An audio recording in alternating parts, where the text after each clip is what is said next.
앞서서 좋은 말씀 많이 들었고요. 그래서 제가 새롭게 알게 된 많은 부분들 대단히 감사하게 생각합니다.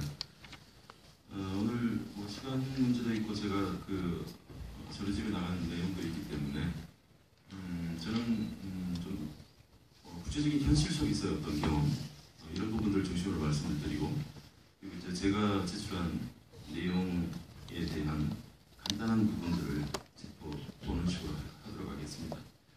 일단 저는 네 가지로 토론문을 준비를 했었는데요. 첫 번째, 지금이 어떤 시대인지, 우리를 둘러싸고 있는 상황, 이 시대가 요청하는 것이 바로 어떤 것인지, 그 다음에 현재 굉장히 폭발적으로 활성화되고 있는 글쓰기 열풍, 이것은 과연 어떤 의미를 가지고 있는지, 그리고 이제 저술이라는 것은 우리 인간 존재에 어떤 의미를 가지고 있고, 이것이 가지고 있는 사회적인 함의, 사회적인 성격은 어떻게 귀결되고 있는가. 그 다음에 마지막으로 대중저술 시대는 어떠한 사회적인 가치와 의미, 그리고 어떤 전망을 가지고 있는가, 이런 부분을 준비를 했는데요. 사실은 이것을 모두 말씀드리기에는 너무나 시간이 모자라기 때문에 간단하게 하고, 우선 제가 몇 가지 현실에서 겪는 이야기로서 토론 시간을 진행을 하도록 하겠습니다. 그 전에 방금 김남수 선생님께서 아주 구체적으로 조목조목 좋은 내용들을 주셨는데요. 인증추천제 이 부분만 먼저 말씀드리고 넘어가겠습니다. 지금 현재 책뿐만 아니라 다양한 문화 콘텐츠 또는 제약 또는 음식료품 이런 부분에 또 정부나 기관에서 하는 인증추천제라든지 여러 가지 이제 검인정제도 이런 것들이 많습니다. 그러나 이것이 어떨 때는 불필요한 어떤 규제나 또 불필요한 하나의 통과 의례로 자리매김되면서 오히려 자발성에 기초한 활성화되는 그런 작용들에서 장애가 되는 요인도 많이 발생을 합니다. 그래서 이제 이런 부분도 동시에 짚어주신다면 좋지 않을까라는 말씀 먼저 드리고요. 최근에 저는 굉장히 독특한 사람들, 독특한 상황과 같이 일을 하고 있습니다. 두 사람의 노인과 같이 일을 하고 있고요. 노인이든 어르신이든 저는 노인이라고 말씀을 드리겠습니다. 그리고 떠나간 이들, 그리고 그들이 맺어준 인연과 같이 일을 하고 있습니다. 그리고 세 번째는 지나간 역사, 그리고 역사 속의 기록들과 같이 일을 하고 있습니다. 첫 번째 두 사람의 노인은, 한 분은 바로 이 법의 취지와 배경과 직접적으로 연관이 되는 분인데요. 박용수 선생님이라고 계십니다. 한글문화연구소 이사장이시고 결의말 큰 사전을 편찬하신 분입니다. 그런데 이분께서 지난 5년 전에 중풍으로 이제 쓰러지시면서 결의말 큰 사전을 남북이 같이 합작해서 북의 언어와 남의 언어 같이 사전을 총괄하는 사전을 만들기로 약속을 했었습니다. 과거에 문익환 목사님께서 방도를 하셔가지고, 그래서 이제 뉴욕에 계시는 독지가 분께서 이 주변 비용을 전에 부담을 하겠다라고까지도 하셨고, 그런데 이제 북에서 이제 그 당시 북정권의 김일성 주석이 사망을 하게 되고, 그 다음에 박용수 선생님은 중풍으로 쓰러지시게 됩니다. 그렇게 해서 이제 4년이 경과하면서 지금은 한국작가회의 고은 선생님께서 이제 그 작업을 받아서 결의말 큰 사전 남북 합작 사전 사업을 지금 통일부 지원 자금으로 하고 계십니다. 그래서 이제 박용수 선생님은 역시 한국작가회의 작가이시고 또 고은 선생님과 절친한 친구이시기 때문에, 그래서 이제 그 사업은 그대로 두고 그 다음 저와 같이 기획을 해서 추진하고 있는 사업이 결의말 활용어 사전입니다. 이것은 이제 역순어 사전인데요.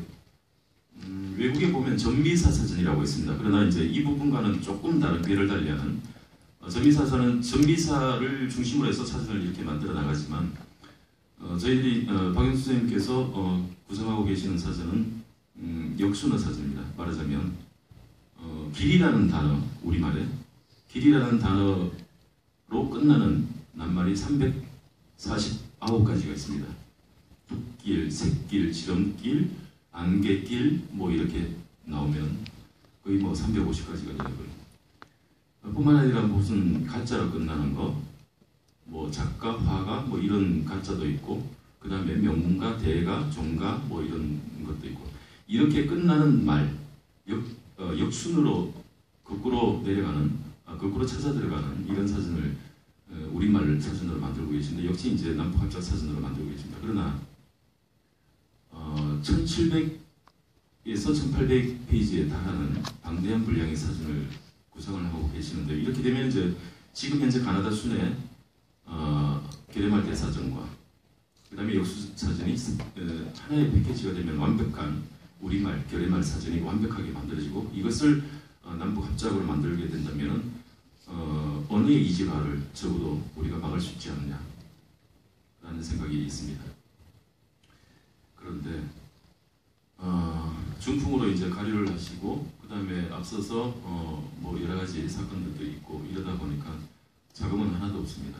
그래서 이제 지난해 서른우 위원장님과 아까 오셨던 도정환 의원님, 그리고 이제 위원회 의원, 교육문화 국가위원들께서 많이 도와주시려고 했는데, 그렇게 해서 이제 여러 곳에 이제 인벌을 받아서 특히 이제 한국연구재단에 갔었습니다.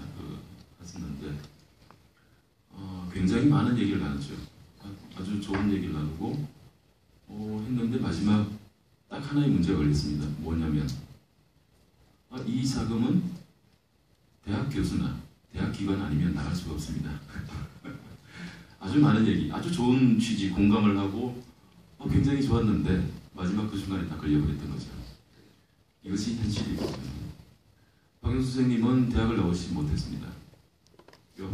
진주고등학교를 나오셔가지고 지금 연세가 83인데 제야민주운동도 하셨고요. 뉴욕타임스 한국 측 포토 에디터도 하셨고, 근데 농아이십니다. 그러니까 고등학교 때 귀를 멀으셔가지고, 그래서 이제 더 이상 어떻게 이제 이런 상황이 오다 보니까 이런 과정에서 신기륜 의원님이 이제 이 법안에 대해서 얘기를 듣고 적극 동의를 하면서요. 그 외에 이제 몇 가지 사례가 더 있는데 한 가지만 사례를 말씀드렸는데 이렇게 되네요. 그 다음에 이제 간단하게만 말씀드리겠습니다. 또 한 분은 천성재 선생님입니다. 저희 문학과 행동의 상임 고문을 맡고 계시는데, 천성재 선생님은 아시다시피 천상병 시인의 절친한 친구였습니다. 마지막 장례를 직관하셨고, 이분이 가지고 계신 천상병 시인의 유작시가 있고요. 천성재 선생님이 아직 발표하지 못한 여러 가지 이야기글 시들이 있습니다. 역시 천성재 선생님도 모든 재산을 사회에 기부했기 때문에 아무런 돈이 없습니다. 근데 이분은 이제 전문가라는 전문적인 작가죠. 근데 사례는 좀 다르지만 이런, 그 다음에 세월호 유가족과 살아남은 아이들, 그들의 친구들과 같이 17살의 버킷리스트를 기획을 하고 있고요. 그것을 이제 매달 추진을 하고 있는데, 단순히 공연뿐만 아니라 모든 자료들을 다 보고 있습니다. 아까 4.16 기록관도 있겠지만 아이들의 방이라는 기획자지도 하고 다큐멘터리도 만들어지고, 이 모든 것이 기록과 이야기들, 구술, 이것을 통해서 여태까지는 유가족들이 아무것도 느끼지 못하고 그냥 살아왔던 하나의 가족으로 살아왔지만, 이 아이들이 가지고 있던 생각, 이 아이들이 가지고 있었던 느낌, 이 아이들이 하고자 했던 이야기들이 지금 새롭게 발굴되고 있거든요. 전문가들이 아니고 민간에서, 그것도 아이들이. 그래서 이 아이들의 시를 모으기 시작했습니다. 살아남은 아이들, 그 친구들이 직접 썼던 시들 모아봤는데요. 작가들도 깜짝 놀랍니다. 전문 작가들도. 그렇게 섬세하고 그렇게 어떤 점에서는 굉장히 잔인하게 친구들의 이야기를, 가슴을 회짓는 얘기들을 쓰고 있거든요. 전문가의 능력은 그것을 따라가지 못합니다. 그 감성을, 그 이야기를. 그래서 스토리텔링은 전문가들이 하는 것이 아닙니다. 스토리텔링은 내가 바로 이 순간 일상에서 만들어지는 이야기들입니다. 진솔한 이야기고 감동적인 얘기. 그래서 저는 요즘 정치권이 워낙 잘못해서 포퓰리즘이라는 말이 엉뚱하게 부정적인 의미를 쏘이고 있지만 이 포퓰리즘은 결코 스페셜리즘과 대치되는 단어가 아닙니다. 시너지합으로서 함께 상생하고 함께 발전하는 변전법적인 관계의 단어라고 생각합니다. 그래서 이 대중저술 시대에 이 대중이라는 말도 역시 이제 이 포퓰리즘의 관점에서 우리가 알아봐야 되지 않겠느냐. 그리고 이제 마지막으로 지난 역사에 대한 작업을 같이 하고 있는 것은 한국의 민주혁명의 3부작이 있습니다. 4.19와 5.18과 6월 항쟁입니다. 5.18은 5.18 아카이브 그룹과 함께 유네스코 세계 인류 유산으로 등재가 되었습니다. 그리고 지금 4.19 혁명을 세계 인류 기록 유산으로 등재 작업을 추진하고 있습니다. 이것이 끝나면 6월 항쟁을 등재할 것입니다.